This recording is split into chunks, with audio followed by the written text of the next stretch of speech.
So I continually am asked about mortgage rates because I think it's hitting more people that, wait, the Federal Reserve cut rates half a point last month, and yet mortgage rates are higher. Why is that? So let's take one more look at it because I think it's worthwhile.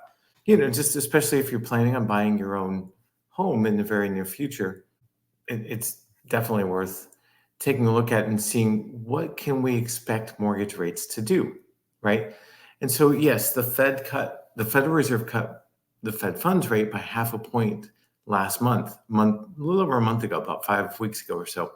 Let's go back to 2001. Okay, these big gray lines are when we were in recession, right? This is the dot-com recession, and here is the great financial crisis, the housing crisis, if you will, whatever you want to call it. And look at the blue line.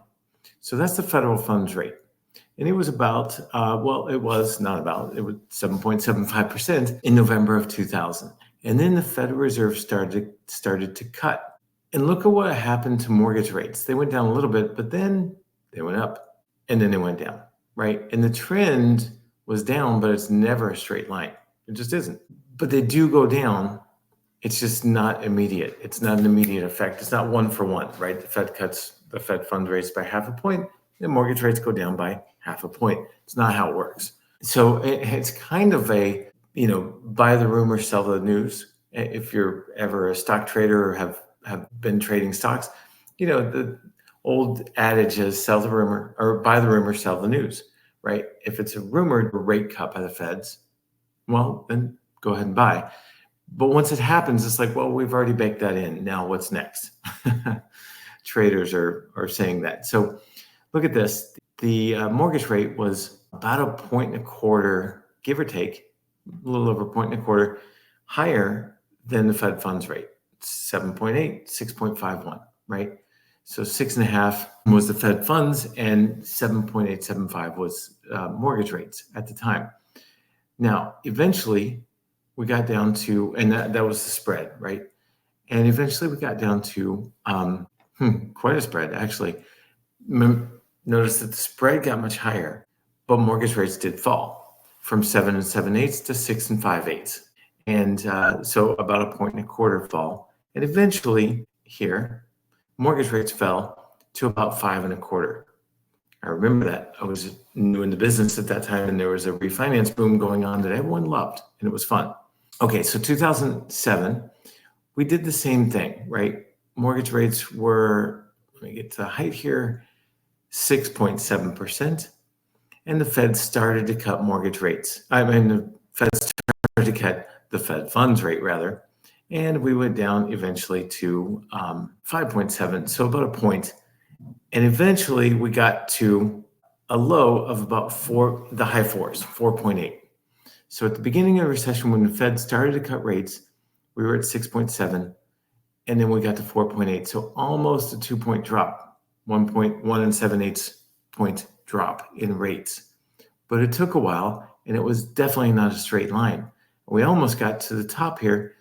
Again, 6.4. Remember when the Fed started cutting rates, we were 6.7, 6.5. Basically a 1/4 point difference is all that we saw when right in the middle of the Fed cutting cycle. So why do I say all this? Well, I do think rates are going down.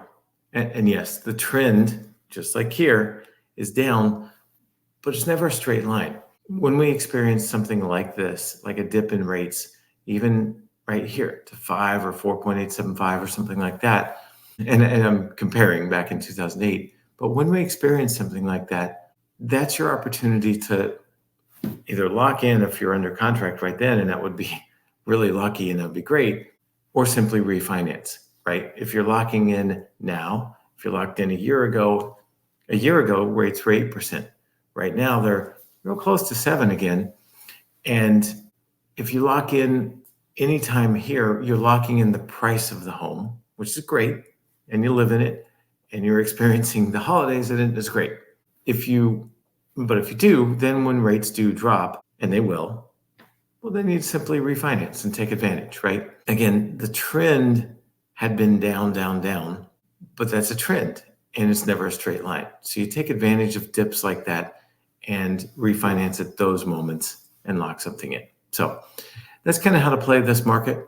Good housing market, as far as that goes, is a great housing market if you're a buyer right now, because the inventory is growing, but it's not a seller's market yet. Or anyway, the inventory is growing, so there's more to choose from. However, the buyer pool has not grown yet. It will when rates drop, but it hasn't yet. And that means that oftentimes you can get the seller to pay part of closing costs. You can ask the seller to pay your buyer agent fee, which is a thing now that you have to negotiate, and get into the home with a pretty good deal. And then watch your home value go up and watch your rate go down when they go down, and we lock in and simply refinance. I hope that helps.